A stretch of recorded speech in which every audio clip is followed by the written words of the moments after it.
इंसानियत, जज्बे और ऐसी दास्तानें जो जिंदगी बदल दें। आप देख रहे हैं रिस्पेक्ट फॉर लाइफ। आइए आज की दास्तान का आगाज करते हैं।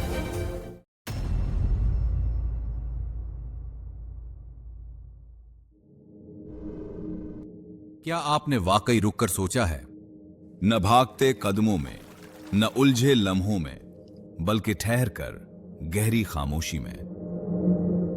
अगर ये जिंदगी वाकई इतनी ही बेमानी और बेवजन होती जितना हम थकन के लम्हों में उसे समझने लगते हैं, तो फिर इंसान इसके खत्म होने के नाम से इतना क्यों घबरा जाता है?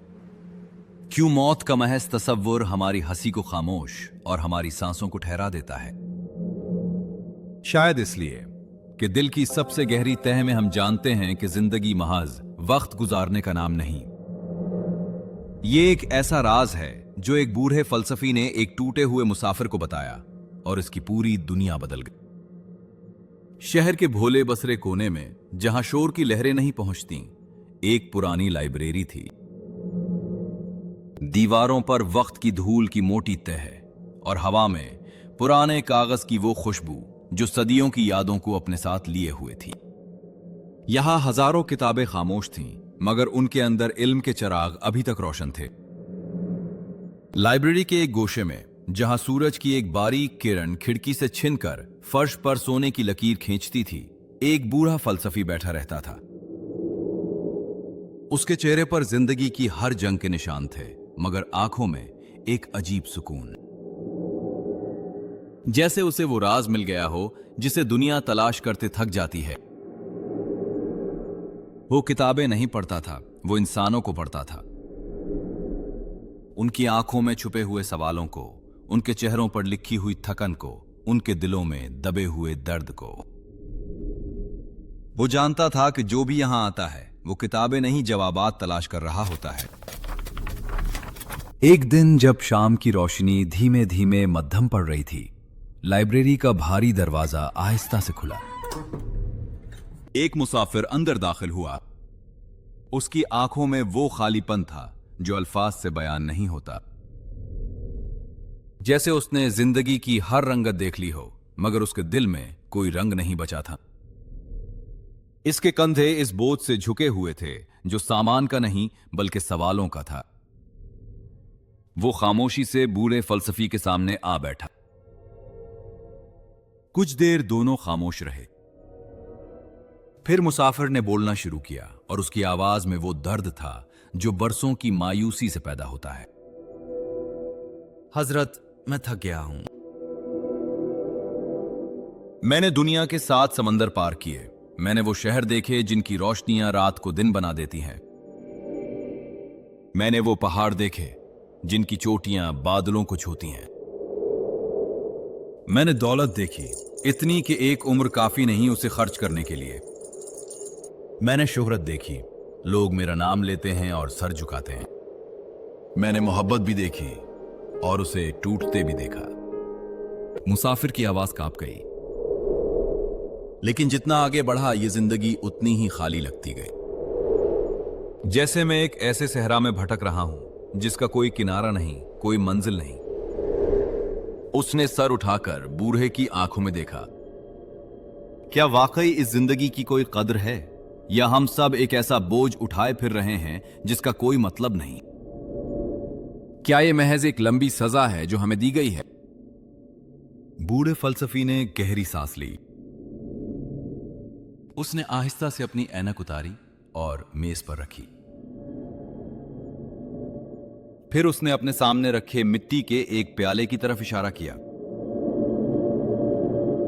प्याले में थोड़ा सा पानी था और उसमें एक मुरझाया हुआ गुलाब का फूल खामोशी से बह रहा था।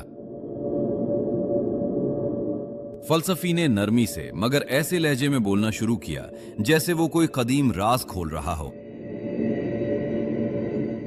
बेटा, तुमने जिंदगी को गलत तराजू में तोला है।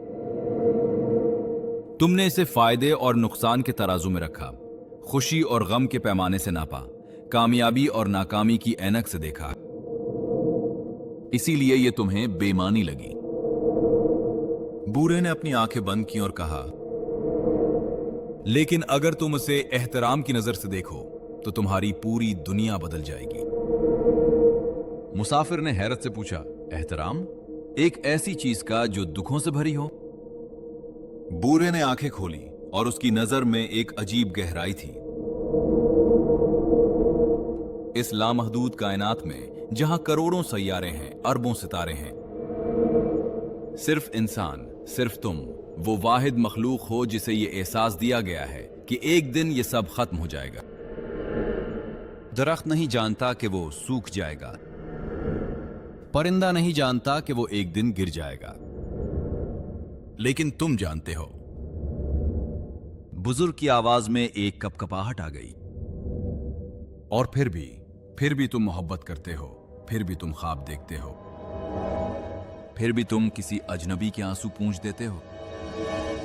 ये इंसान होने की सबसे बड़ी अजमत है। फना के साए में खड़े होकर बका का गीत गाना, मौत को देखते हुए जिंदगी का जश्न मनाना, यही एहतराम जिंदगी है। बूढ़े ने वो गुलाब का फूल प्याले से निकाला और अपनी झुर्रीदार हथेली पर रख लिया। इसको देखो बेटा, ये कल सुबह मिट्टी में मिल जाएगा, इसकी पत्तियां बिखर जाएंगी, इसका रंग मिट जाएगा। लेकिन क्या ये डरा हुआ है? नहीं। क्या ये शिकायत कर रहा है? नहीं। ये अपनी आखिरी सांस तक अपनी पूरी ताकत से अपनी खुशबू बिखेर रहा है। बुजुर्ग ने फूल को मुसाफिर के हाथ में रख दिया। ये अपनी मौत पर मातम नहीं कर रहा, ये अपनी जिंदगी का जश्न मना रहा है। बुजुर्ग की आवाज मजीद गहरी हो गई, जैसे वो कायनात के सबसे बड़े राज को बयान कर रहा हो। क्या तुम्हें मालूम है कि तुम्हारा एक बार सांस लेना कितना बड़ा मोजज़ा है? क्या तुम्हें एहसास है कि तुम्हारे दिल की एक धड़कन कितनी कीमती है? इस कायनात ने अरबों साल का सफर तय किया, सितारे बने और टूटे, कहकशाएं घूमी, सैयारे टकराए, और फिर लाखों करोड़ों इम्कानात में से तुम पैदा हुए। बुजुर्ग ने मुसाफिर के कंधे पर हाथ रखा। तुम जैसा, बिल्कुल तुम जैसा, न कोई पहले कभी था, न कोई दोबारा आएगा। तुम मुनफरिद हो, वाहिद हो, लातादाद हो। तुम्हारा वजूद खुद एक मोजज़ा है। बुजुर्ग अब खड़ा हो गया और उसकी आवाज में एक अजीब ताकत आ गई। जिंदगी का एहतराम यह नहीं कि तुम उसे किसी बड़े मकसद के लिए कुर्बान कर दो। एहतराम यह है कि तुम एक प्यासे परिंदे को पानी पिलाओ, कि तुम एक गिरते हुए इंसान को सहारा दो, कि तुम एक मायूस दिल को तसल्ली दो, कि तुम अपने वजूद को खुदा का शाहकार समझकर उसकी हिफाजत करो। बुजुर्ग ने रुककर गहरी सांस ली। जिस दिल में जिंदगी का एहतराम पैदा हो जाए, वहां से नफरत रुखसत हो जाती है, वहां से तकब्बुर निकल जाता है, वहां मोहब्बत का चिराग रोशन हो जाता है। मुसाफिर खामोश था, उसकी आंखें भर आई थीं। एक आंसू उसके गाल पर बहा और फिर नीचे गिरकर उसी मिट्टी के प्याले में जा गिरा जहां वो फूल बह रहा था। उस एक लम्हे में उसे सब कुछ समझ आ गया। वो जिस चीज को बोझ समझ रहा था, वो दरअसल एक अनमोल तोहफा थी। वो जिसे सजा समझ रहा था, वो दरअसल एक मुकद्दस नगमा थी। वो जिसे बेमानी समझ रहा था, वो दरअसल खालिक की सबसे खूबसूरत तख्लीक थी। मुसाफिर उठा। उसने एहतराम से झुककर बूढ़े के हाथ चूमा। जब वो लाइब्रेरी से बाहर निकला तो उसके कदमों में बोझ नहीं था, अब वकार था, अब मकसद था, अब जिंदगी थी। जिंदगी इसलिए अजीम नहीं कि यह हमेशा रहेगी। जिंदगी इसलिए कीमती है कि यह सिर्फ एक बार मिली है। उसका हर सांस एक मोजज़ा है, उसकी हर धड़कन एक तोहफा है। एहतराम जिंदगी का मतलब है कि हम कायनात के हर छोटे बड़े वजूद में खालिक की झलक देखें। जब हम जिंदगी को एक अमानत और मुकद्दस सफर समझ लेते हैं, तो आम से लम्हात भी अबदियत का दर्जा इख्तियार कर लेते हैं, तो फिर आज से अपनी जिंदगी का एहतराम करें। इससे पहले कि वक्त गुजर जाए, इससे पहले कि फूल मुरझा जाए, इससे पहले कि खुशबू उड़ जाए। अगर इस कहानी ने आपकी रूह को छुआ है तो रिस्पेक्ट फॉर लाइफ के इस सफर में हमारा साथ दें। आपकी मोहब्बत लाइक और सब्सक्राइब की सूरत में हम तक पहुंच सकती है। अगली दास्तान तक अल्लाह निगहबान।